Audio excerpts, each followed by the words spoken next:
کی اطاعت نجات ہے اطاعت کرنے والوں کے لیے. تو نماز نہ پڑھنے والے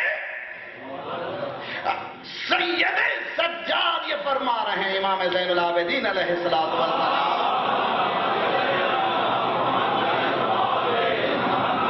نجات ہے اطاعت.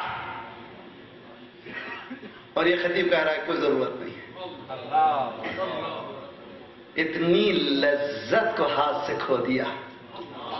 عبادت کی لذت ہے. مولا نے فرمایا اذقنی حلاوت ذکرک، پروردگارہ تیرے ذکر کا مزہ چکھا دے. مزہ چکھنا تو عبادت کا ایک مزہ ہے. اس مزے کو لطف کو کبھی ہاتھ سے جانے نہ دیجیے. حدیث میں ہے کہ بس فرض کیجئے کہ ظہر کی نماز کے وقت صبح کی نماز بہت خلوص سے پڑھی تھی، ظہر میں معلوم ہے کچھ مزہ نہیں آیا. حدیث میں تلاش کرو کون سا گناہ کیا تھا جس سے لذت عبادت ختم ہو گئی. تو معلوم ہے گناہ ہے انسان. اسی لیے نماز سے پہلے استغفر اللہ ربی واتوب الیہ، استغفر اللہ ربی، تاکہ پھر وہ لذت آ جائے. تو گناہ کا اقرار ہو پھر وہ لذت آ جائے. تو آئیے صفات، توحید در صفات، توحید در رزاقیت یعنی توحید در افعال، اس کے بعد ہے توحید در عبادات یعنی عبادت کسی کی جائز نہیں ہے، عبادت صرف اللہ کی ہے. مشکل ہے ذرا سا، میں آپ کو پھر آپ کے افکار کے مطابق لے جاتے ہوئے، عبادت کسی کی نہیں. ہم کو علی سے محبت ہے، ہم علی سے محبت کرتے ہیں، اہل بیت سے محبت کرتے ہیں. ہم اہل بیت کی عبادت نہیں کرتے، اطاعت کرتے ہیں. توجہ کا طالب ہوں. عبادت مخصوص ہے ذات پروردگار کے لیے. اطاعت چونکہ اس نے خود کہا ہے اطیعوا اللہ واطیعوا الرسول واولی الامر منکم، اسی نے حکم دیا، میرا حکم ان کے لیے بھی وہی ہے. میں یہ ٹرانسفر کر رہا ہوں، اطاعت میرے ساتھ ان کی بھی کرو، عبادت ان کی نہیں. جملہ سنیں گے آپ؟ ایک عجیب و غریب خطبہ ہے. نحنو ہوا، نحنو ہوا، ہوا نحنو.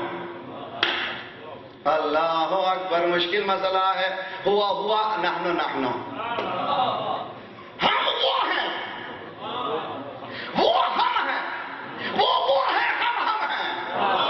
اے اہل بیت کیا کہنا چاہتے کا دیکھ، آگ میں لوہا ڈال کے دیکھ. اب آگ میں لوہا جب جاتا ہے اتنا جذب کر لیتا ہے صفت آگ کو، اب آگ میں مل جاتا ہے، سمجھ میں نہیں آتا آگ ہے یا لوہا ہے. انہوں نے الوہیت میں اپنے آپ کو اتنا جذب کیا، کبھی کچھ نظر آنے لگے، انہوں نے سجدے کر کے بتایا وہ اور ہے ہم. تاکہ آپ بھی اپنی صلاحیتوں سے واقف رہیں. اور عجیب و غریب جملہ کہنا چاہتا ہوں، کائنات کے کسی ذرے میں یہ صلاحیت نہیں ہے کہ وہ صفات الہیہ کا انعکاس کر سکے. اب اس کو پھر مجھے ڈسکرپشن، نوجوان بچوں کے لیے میں عموماً کوشش کرتا ہوں یہ بچے لے کر کے جائیں، اس لیے کہ مجلس سے کچھ حاصل نہ ہو تو میں کہا کرتا ہوں تبرک.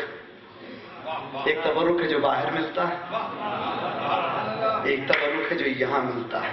وہاں سے جسم وہاں کا تبرک جسم کو بچاتا ہے، یہاں کا تبرک روح کو بچاتا ہے. یہ تبرک لے کر کے جائیے. کسی یونیورس کے کسی آٹم میں ایبلٹی نہیں ہے ریفلیکٹ کر سکے اللہ کی صفت کو.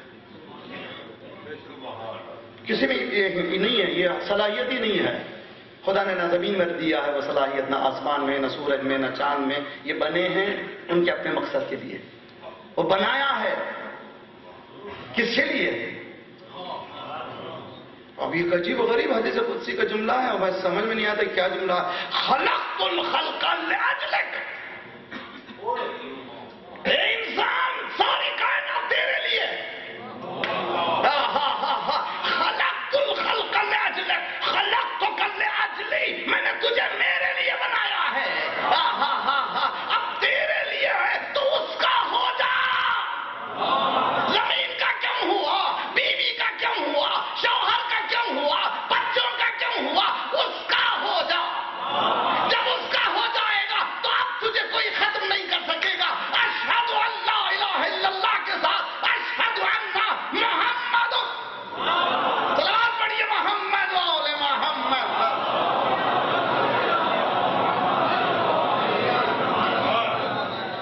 سمجھ میں آ رہی ہے؟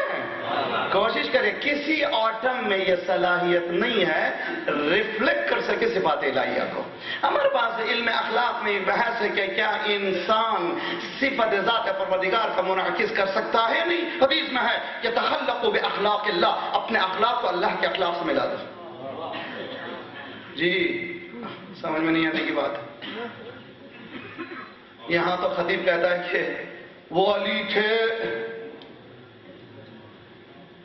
وہ حسن تھے، وہ سرکار تھے، وہ شہزادی تھیں، ہم کہاں وہ کہاں۔ مگر یہ حدیث کہتی ہے کہ نا تخلقوا اخلاق اللہ باخلاق اللہ، تم اپنے اخلاق کو اس کے اخلاق سے ملا دو۔ وہ رحیم ہے تو تم رحیم بنو۔ اللہ اکبر۔ اسی لیے قرآن نے کہا لقد کان لکم فی رسول اللہ اسوۃ حسنہ، اس جز کو بھی تم سمجھو، اس پہلو کو تم سمجھو، وہ پہلو ہے تمہاری حیات کے لیے، یہ تمہارے لیے نمونہ ہے، نہیں ہضم ہونے والی بات ہے۔ اس لیے کہ ہمارے ذہن میں اتنا بٹھایا گیا ہے، بہت اچھی طرح سے سمجھیے اس چیز کو۔ اہل بیت کون ہے؟ نمونہ ہے نہ حیات کا۔ اور ایک جملہ سنیے، فاطمہ کو کیا ضرورت ہے کہ چکی پیسے؟ کیا ضرورت ہے فاطمہ کو؟ اشارہ کرے تو خانے جنت آ جائے۔ صرف اتنا کہا تھا کہ کپڑے آ رہے ہیں۔ صلوات پڑھیے محمد و آل محمد۔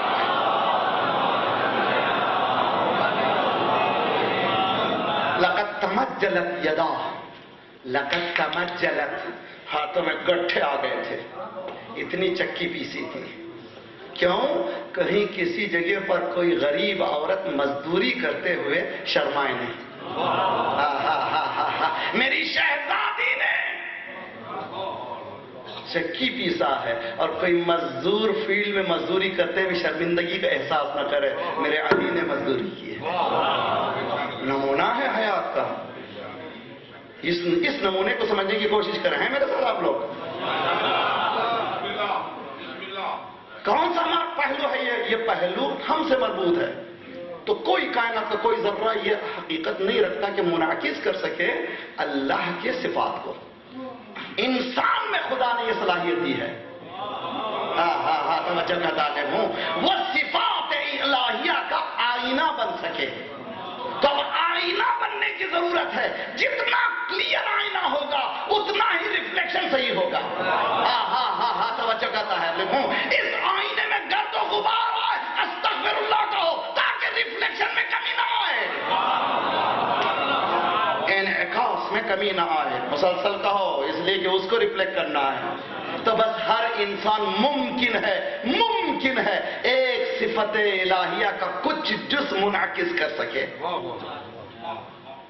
سمجھ میں نہیں آیا؟ ہر انسان ممکن ہے کامیاب ہو جائے تو کچھ اجزاء صفت الہیہ کو انعکاس کر سکے۔ یہ ذوات مقدسات وہ ہیں جنہوں نے کل صفات الہیہ کو منعکس کیا۔ توجہ کا طالب ہوں، علوم کو دیکھنا ہو تو علی کو دیکھو، حلم کو دیکھنا ہو حسن کو دیکھو، رحمت کو دیکھنا ہو سرکار کو دیکھو، غیبت کو دیکھنا ہو صلوات پڑھیے محمد و آل محمد۔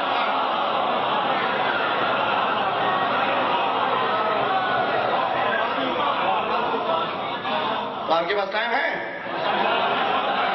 ایک صلوات پڑھیں محمد و آل محمد۔